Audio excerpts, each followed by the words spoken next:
Good morning बच्चों, मैं Lal Bahadur Singh Yadav SNIC YouTube channel पर सभी छात्र छात्राओं का स्वागत अभिनंदन करता हूं। आज जो है भारत में राष्ट्रवाद का लास्ट भाग चल रहा है। इसमें देख लीजिए,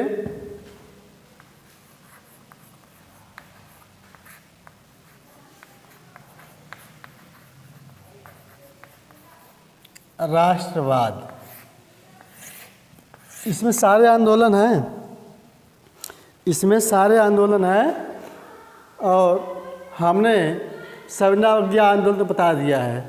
इसमें हर जगह, देहात में, शहर में, हर जगह जो है वस्तुओं का बहिष्कार किया गया। सविनय अवज्ञा आंदोलन में विदेशी वस्तुओं का बहिष्कार है, कर देने से बहिष्कार है, मतलब जो लगान लग रही थी किसान को देना था, वो सब जो है वह उसका विरोध किया गया इसमें। और इसमें बताया गया था कि नहीं, ये द्वितीय गोलमेज सम्मेलन में गांधी जी भाग लिए थे जब सविनय अवज्ञा आंदोलन को थोड़ा सा ब्रेक दिए। जब गांधी समझौता हुआ था, उस समझौते के तहत जो है इन्होंने सविनय अवज्ञा आंदोलन को रोका।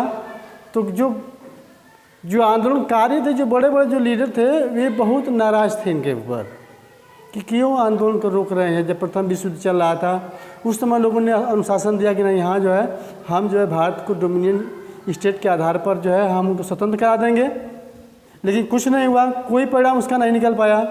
तो लोगों ने जो गांधी के इस विचार से वे जो है बहुत दुख प्रकट कर रहे थे, उनके खिलाफ थे।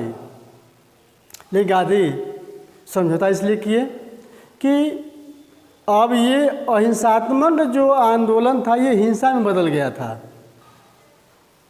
अब धीरे धीरे हिंसा का रूप पकड़ रहा था, तब जो है ये इसको जो है रोक दिए और इरविन की बात को माने। इसके बाद जो है वे गोलमेज सम्मेलन द्वितीय में भाग लिए 1931 में। प्रथम जो है गोलमेज सम्मेलन 1930 में हुआ था, जिसमें कांग्रेस पार्टी की ओर से कोई नेतृत्व करने वाला नहीं था, जबकि हिंदुस्तान के अन्य वर्ग के लोग, अन्य संगठन के लोग जो है इसमें भाग लिए थे। इसलिए मुस्लिम लीग ने लिया था, दलित वर्ग की तरफ से अम्बेडकर जी ने लिया था, मुस्लिम लीग की तरफ से मोहम्मद अली जिन्ना लिए थे, तमाम लोगों ने भाग लिया था। तब इसी बात को लेकर के जो है ये गांधी जी समझ गए कि नहीं, इस तरह से आंदोलन चल नहीं पाएगा। संगठन बार बार अलग अलग तरीके से फूट पड़ती जा रही है, और जब तक हिंदुस्तान एक नहीं होगा, हम किसी भी तरह से हम कामयाब नहीं हो पाएंगे। कहने का मतलब, जो गांधी ने असहयोग आंदोलन चलाया था, वह भी लास्ट में जाते जाते असफल हो गया, कोई परिणाम उसका निकल नहीं पाया। गांधी इस बेस पर जो है असहयोग आंदोलन के छेड़े थे कि यदि सभी लोग साथ देंगे, बहिष्कार कर देंगे, है ना, कानून का नहीं, अवहेलना, असहयोग, सरकार का कोई सहयोग नहीं करेंगे, तो हम निश्चित रूप से जो है हम सफलता प्राप्त कर लेंगे। लेकिन कुछ नहीं हुआ। बाद में जो है यह कटाव होने लगा, लोग अलग अलग संगठन में जाने लगे, आंदोलन ढीला पड़ गया, ठीक ना। चौचौरा कांड हो गया।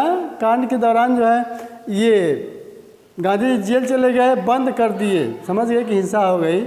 ये थोड़ा सा जिद्दपना था उनका, ये वो नहीं था। अब देखिए, मैं बात जो है सविनय अवज्ञा आंदोलन की बता रहा हूँ कि इसमें बहिष्कार किया गया, वस्तुओं का बहिष्कार, लगान देना बंद कर दिया गया, ठीक है ना। लेकिन अंत में 1934 में जब यह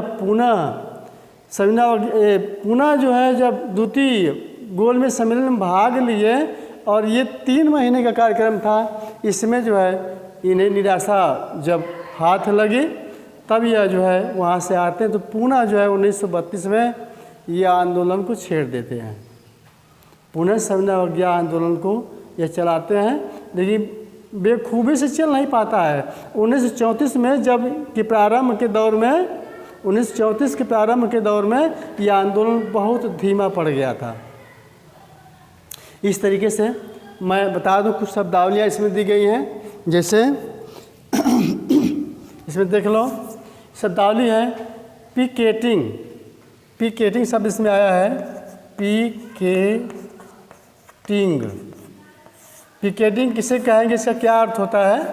तो पिकेटिंग का मतलब होता है कि पिकेटिंग प्रदर्शन या विरोध का एक ऐसा स्वरूप है जिसमें लोग दुकान, फैक्ट्री या ऑफिस के जाने का जो मार्ग है उसको अवरुद्ध करके अपने धरना प्रदर्शन जो करते हैं उसी को जो हम पिकेटिंग कहते हैं।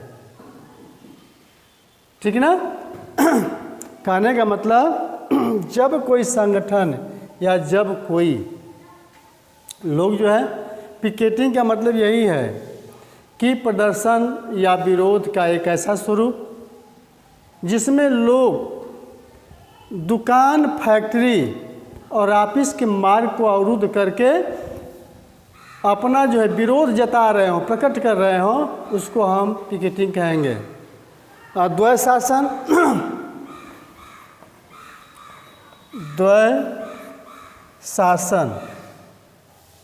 ठीक ना? द्वैध शासन। द्वैध शासन का मतलब क्या होता है? द्वैध शासन देश का शासन जब दो शक्तियों से संचालित होता है तो उसको हम द्वैध शासन कहते हैं, है ना? जब शक्ति को जब दो भाग में बांट देते हैं, है ना? जब दो भाग में बांट करके जब शासन प्रारंभ करते हैं तो उसको हम द्वैध शासन कहेंगे। अब थोड़ा सा देख लो पूना पैक्ट। गांधी जी ने पूना पैक्ट किया किससे? अंबेडकर से। काहे लिए भाई? अंबेडकर जो है दलित वर्ग के लीडर थे, वह उनकी रहनुमाई की बात करते थे और इधर जो है यह महात्मा गांधी कांग्रेस पार्टी के मुख्य जो है एक अभिभावक के रूप में कार्य करते थे। ठीक ना? जो कि पूरे हिंदुस्तान का संचालन हो रहा था जिस पार्टी से, उसकी अगुवाई कर रहे थे। ये चाहते थे कि पूरा हिंदुस्तान जो है आज़ाद हो जाए। इस तरीके से गांधी के सत्याग्रहों में, सत्य अहिंसा के आंदोलनों में एक रोड़ा पड़ रहा था। क्या लिए भाई? रोड़ा का मतलब यह है कि दलित वर्ग एक तरफ, मुस्लिम वर्ग एक तरफ, किसान मजदूर एक तरफ, जो है अपना अलग अलग संगठन बनाया हुआ है, अपने तरीके से लड़ाई लड़ रहा है। सबका उद्देश्य है कि हम हिंदुस्तान को जो है आज़ाद कराएंगे, लेकिन सबके अंदर खोट बनी हुई है, डर भय बना हुआ है कि कहीं ऐसा ना हो कि यदि हम लड़ाई युद्ध में भाग नहीं लेंगे, हो सकता है कि हमारे खिलाफ कुछ हो जाए, हमको कानून में साथ न दिया जाए। इस तरीके से लोग अपने अलग अलग वर्ग से जो है जो संघर्ष में लगे हुए थे, स्ट्रगल कर रहे थे लोग। और गांधी सोचे कि नहीं इस तरह से काम नहीं चलेगा। जब हम लोगों को ब्रिटिश गवर्नमेंट जब अलग अलग भाग में तोड़ करके, डिवाइड करके जब वह जो है वह कार्य करेगी तो निश्चित रूप से हम सफल नहीं हो पाएंगे जब तक हम एक नहीं होंगे। एक होने के लिए उन्होंने गांधी जी से पूना पैक्ट की बात की। पूना में जो है एक समझौता किया। कब किया? सितंबर 1932 में। ठीक ना? पूना पैक्ट या पूना समझौता कह लेंगे। कब हुआ था? सितंबर 1932 में। सितंबर 1932 में अम्बेडकर ने गांधी जी से सहमति प्रकट करते हुए उन्होंने पूना पैक्ट पर हस्ताक्षर कर दी। उस पर उन्होंने हस्ताक्षर कर दिया। किस लिए भाई? इस समझौते से दलित वर्ग के प्रांतीय और केंद्रीय विधायी परिषदों में सीटें सुरक्षित कर दी गई।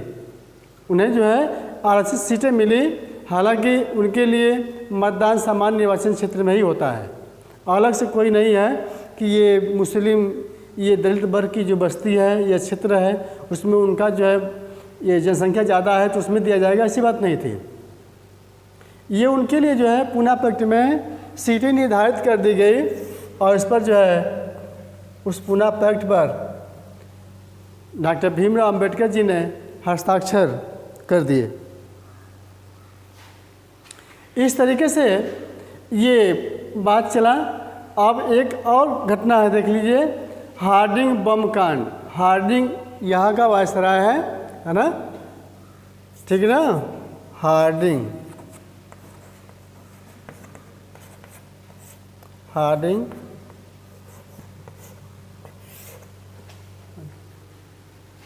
ठीक है ना। ये जो बम कांड है, इसमें जो है यह घटना कब घटती है? 23 दिसंबर 1912। मैं घटना बहुत पहले की बता रहा हूँ। जब आंदोलन चल रहा था तो उस समय जो है हार्डिंग बम कांड में 23 दिसंबर 1912 में जो है वह दिल्ली कि चांदनी चौक इलाके से जो है वहाँ पर एक जो है पंजाब नेशनल बैंक था, उस रास्ते से जो है वह हार्डिंग गुजर रहा था। तो एक जो है बसुनाथ कुमार जो है नाम का एक व्यक्ति है, जो बुर्का पहन करके वह हार्डिंग जो था वह हाथी पर सवार होकर जा रहा था। तो उस पर जो है बुर्का पहन करके उन्होंने बम फेंका। बम जब उन्होंने फेंका तो बम फेंकने के बाद जो है उनका एक जो बॉडीगार्ड था वह बम से घायल होकर मर गया, लेकिन और कोई क्षति नहीं पहुंची। हार्डिंग ने तमाम जांच बैठाई, तमाम सब कुछ किया, लेकिन कोई जो है उसका सुराग या कोई पुख्ता परिणाम है ना नहीं मिल पाया, जिससे कि वो जो है उसको सजा दे। इस तरीके से जो है वह हार्डिंग इस चीज़ को नहीं कुछ करता है, न ही कहीं जो है कोई मुकदमाबाजी करता है, और न ही किसी पर जो है इस बात को थोपता है, ठीक ना। इस तरीके से वह हार्डिंग जब घटना घटती है, लेकिन इसके बाद बताते हैं कि 1915 में लाहौर बम धमाका हुआ था। उस धमाके में उसकी छानबीन की गई। तो छानबीन करने के बाद जो है दिल्ली कॉन्स्पिरेसी है ना, दिल्ली कॉन्स्पिरेसी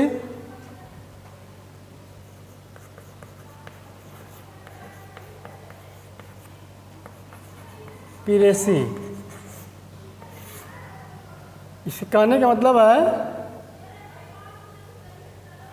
दिल्ली कॉन्स्पिरेसी का मतलब कहने का मतलब ये कि जब 1915 में जब लाहौर में बम धमाका हुआ तो उसकी जांच करवाया।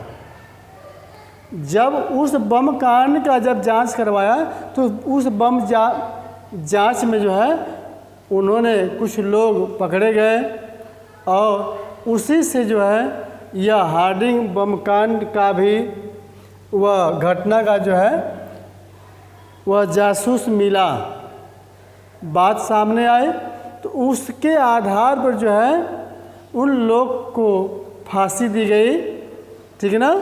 क्योंकि पहले पता था नहीं, 12 में घटना घटी, कोई पर जो है रिजल्ट नहीं मिल पाया। तब जो है 1915 में जब लाहौर बम कांड हुआ तो उसमें जब मिला तो उसमें जो है उन लोग को सजा दी गई, फांसी पर चढ़ा दिया गया। तो उस केस को जो है दिल्ली कॉन्स्पिरेसी के नाम से जाना जाता है। किससे? दिल्ली कॉन्स्पिरेसी के नाम से जाना जाता है, ठीक ना। ये घटना जो है अभी जो है ये हार्डिंग के बाद समझ गए, पूना अपैक्ट समझ गए, ठीक, पिकेटिंग समझ गए, दुशासन समझ गए। इस तरह से जो है ये भाग ख़त्म होता है और शेष थोड़ा सा भाग बचा हुआ है, अभी हम अगले वीडियो में दे देंगे। धन्यवाद। आगे देख लीजिए, ये पूना पैक्ट की बात फिर आगे आएगी। पूना जो है हम बता रहे हैं इसको देख लीजिए।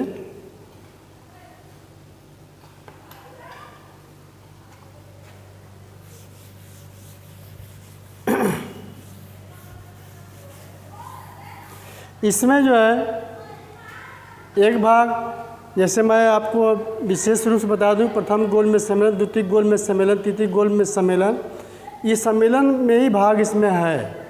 कहने का मतलब ये है कि प्रथम गोलमेज सम्मेलन समझ लीजिए 1930, प्रथम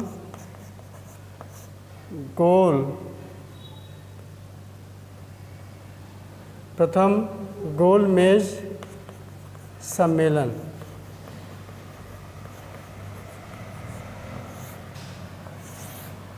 यह हुआ था 1930 में। 1930 में लंदन में यह आयोजित किया गया था। इसमें यह था कि हिंदुस्तान के राजनीतिज्ञों, जो आंदोलनकारियों हैं, उनको बुला करके उनके हक की बात को समझाना, मतलब कि कोई आंदोलन विशेष रूप से छिड़े ना, और शांति शांति जो है यह कुछ न कुछ इसको दिया जाए और शासन किया जाए। लोग में फूट डाल करके दलित को अलग, मुस्लिम को अलग, किसान मजदूर वर्ग को अलग करके और पूंजीपतियों को अलग करके जो है हम शासन करेंगे, ये उनका ध्येय था। इसमें इसके आयोजन का उद्देश्य क्या था? प्रथम गोलमेज सम्मेलन लंदन में 1930 में हुआ और इसमें भारत के हर वर्ग के लीडरों को बुलाया गया। और इसमें आयोजन का उद्देश्य देख लो, आयोजन का उद्देश्य क्या था? इसमें उद्देश्य था सामाजिक, ठीक है ना, भारत की सामाजिक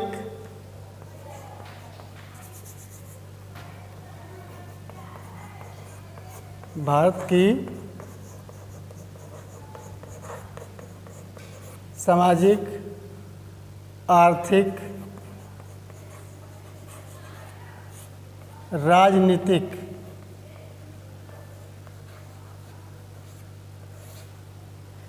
राजनीतिक जो है सामाजिक आर्थिक राजनीतिक में सुधार के लिए बातें करना। और जो साइमन कमीशन 1928 में जो भारत में आया था, उसके विरोध में हिंदुस्तान की जनता उमड़ पड़ी और उसी में घायल लाला लाजपत राय शहीद हो गए। तो कहने का मतलब उनकी साइमन कमीशन की रिपोर्ट की जांच भी इसी में बुलाई गई थी। और ये सब करने के बाद 1931 में पूना पैक्ट होता है। 1931 में पूना पैक्ट होता है। पूना पैक्ट में डॉक्टर भीमराव अम्बेडकर और गांधी जी के बीच में समझौता होता है।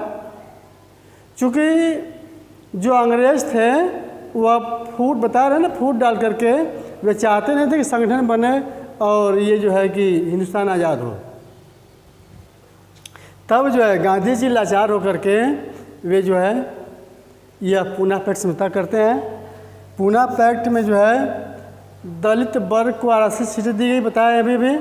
उसमें जो है 148 सीटें जो है आरक्षित कर दी गई। कितना कर दी गई?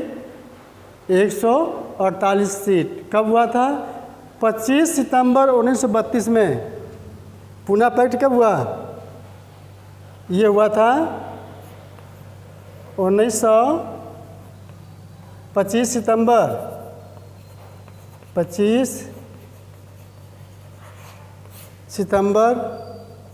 1932, ठीक ना? इस समय ये हुआ था। कहने का मतलब ये है उनको जो है 148 सीट जो है दे दिया गया। आप देखिए, कहने का मतलब यह है कि प्रथम गोलमेज सम्मेलन में कांग्रेस पार्टी ने भाग नहीं लिया, अन्य लोग ने भाग लिया, लेकिन ब्रिटिश सरकार का मतलब था कि यदि कांग्रेस पार्टी यदि भाग नहीं लेती है तो यह जो है यह मान्य नहीं होगा। मतलब कोई बात का कोई विशेष अर्थ नहीं निकला उस बैठक का, इसलिए जो है वह प्रथम गोलमेज सम्मेलन असफल रहा। इसमें सफलता कुछ नहीं मिली। द्वितीय गोलमेज सम्मेलन देख लो। द्वितीय गोलमेज सम्मेलन यह कहाँ हो रहा है? ये अभी लंदन में ही है, लंदन में द्वितीय गोलमेज सम्मेलन। जब यह द्वितीय गोलमेज सम्मेलन 1931 में यह रखा गया, तो उस समय जो है हिंदुस्तान में संविधान आज्ञा आंदोलन बहुत जोरों शोर पर चल रहा था।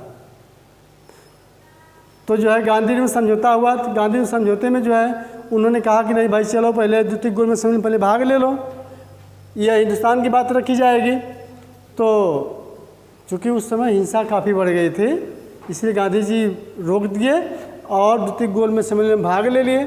भाग लेने के बाद वह जाते हैं और वहाँ जो है उनके हिसाब से बातें नहीं होती हैं, ठीक है ना। ठीक, जब उनके हिसाब से जब बात नहीं होती है तो पुनः जो है वह हिंदुस्तान वापस आते हैं। तो 10 अक्टूबर 1932 को देख लो, जब वापस आते हैं उसके बाद देखिए क्या होता है। 10 अक्टूबर 1932 को ब्रिटिश गवर्नमेंट, ब्रिटिश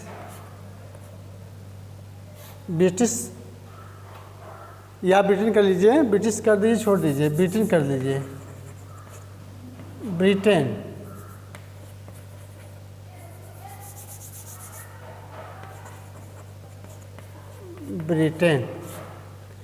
ब्रिटेन में शासन था, वहाँ का ब्रिटिश गवर्नमेंट का, ब्रिटेन का जो है शासन प्रधानमंत्री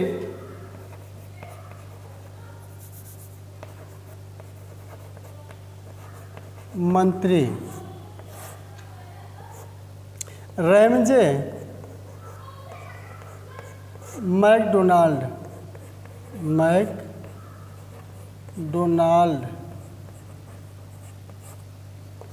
वहाँ का प्रधानमंत्री मैकडोनाल्ड था, रैमजे मैकडोनाल्ड। इसने जो है कम्युनल अवार्ड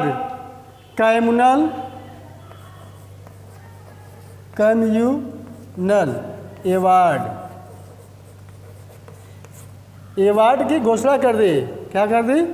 कम्युनल अवार्ड की जब घोषणा कर दी कि यह जो है घोषित कर दिया कि दिया जाएगा, तो गांधी ने 20 सितंबर 1932 में जो है यह कम्युनल अवार्ड के विरुद्ध में यरवदा जेल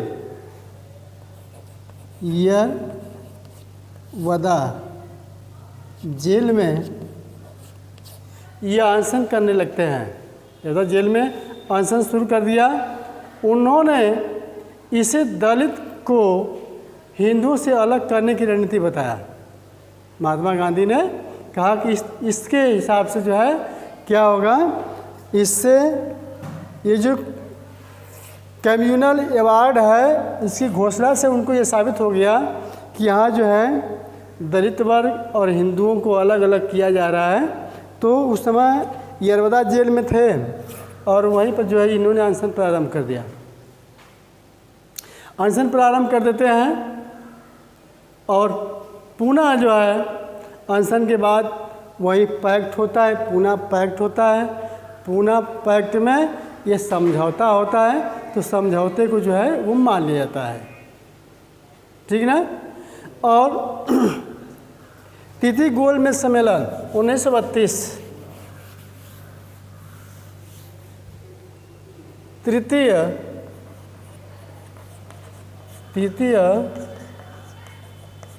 गोलमेज सम्मेलन 1932 में हुआ था।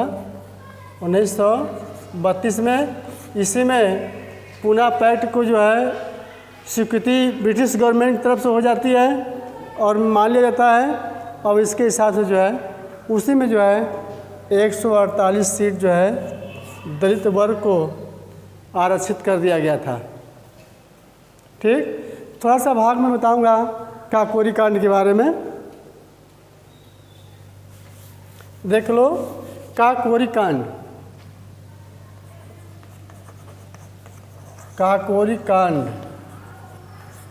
काकोरी कांड ये ऊँटों का है।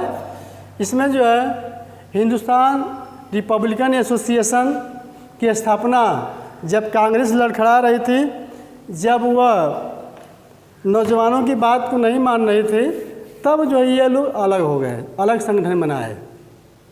जब आंदोलन चल ही रहा था तो उसमें वो किसी की बात नहीं मानना, वह जब इच्छा हो तब आंदोलन को रोक देना, इस तरीके से लोग जो है अपने अलग जो है संगठन बनाते हैं। रिपब्लिकन एसोसिएशन है, रिपब्लिकन है ना, रिपब्लिकन एसोसिएशन, सोशलिस्ट एसोसिएशन भी है।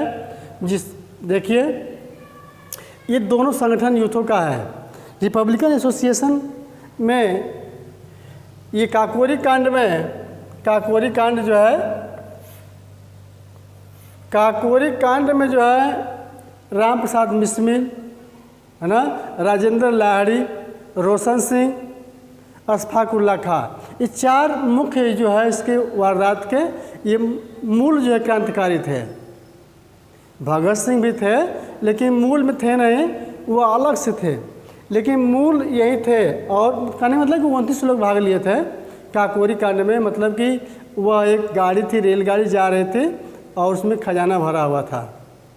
तो पहले कुछ लोग कहीं कहीं मिलता है कि रेलगाड़ी थी में वो मालगाड़ी थी, कोई कहा कि पैसेंजर गाड़ी थी, ठीक है, लेकिन उस ज़माने में मालगाड़ी अलग से व्यवस्था नहीं थी।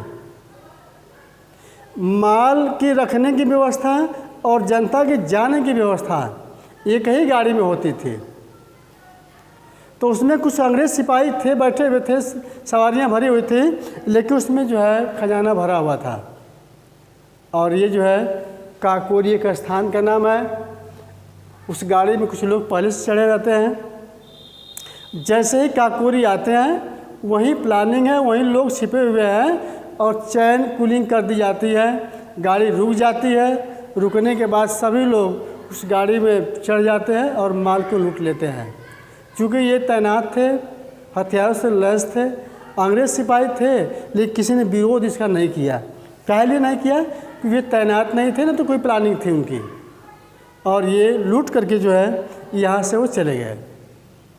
और इसके बाद जब ये घटना एक बड़ा इंजाम दिया, ये पूरे शहर में ये बातें फैल गई, तब जो है ये 4 लोग पकड़े गए। पहले तो बहुत कुछ लोग गए, अधिक से लोग पकड़े गए, लेकिन 4 लोग को जो है फांसी की सज़ा हो गई। कुछ लोग का आजीवन कारावास हो गया, कुछ लोग जो है 2-4 साल का जेल हुआ, कुछ लोग को छोड़ दिया गया। इस तरीके से जो है इस काकोरी कांड में 4 लोग को फांसी दे दी गई। राम प्रसाद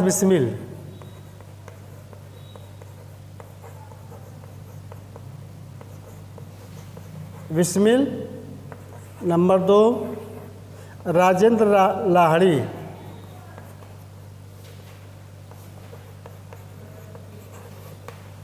नंबर 3 में रोशन सिंह,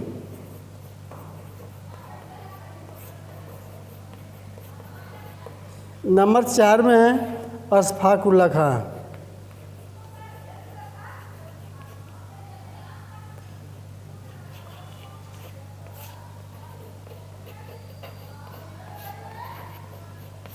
इन 4 लोगों को फांसी दे दी गई। मूल जो है यही 4 लोग को जो है माना जाता है कि यही 4 लोग जो है इस घटना का अंजाम दिए हैं और इन 4 लोगों को जो है फांसी दी गई। और शेष लोग, कुछ लोग को जो है वह आजीवन कारावास हो जाता है और कुछ लोग छूट जाते हैं। तो हमारे कहने का मतलब यही है कि आंदोलन करने वालों का तौर तरीका अलग अलग था, अलग अलग संगठन थे, लेकिन उद्देश्य एक ही था, हिंदुस्तान को आज़ाद कराना। इसी पर जो है आपका पाठ पूरा आज का ये भारत में राष्ट्रवाद समाप्त होता है। कुछ घटनाएं और काफ़ी हैं लेकिन आपके सिलेबस से बाहर हैं, इसलिए जो है मैं आज इस पाठ को यहीं पर समाप्त करता हूँ। धन्यवाद।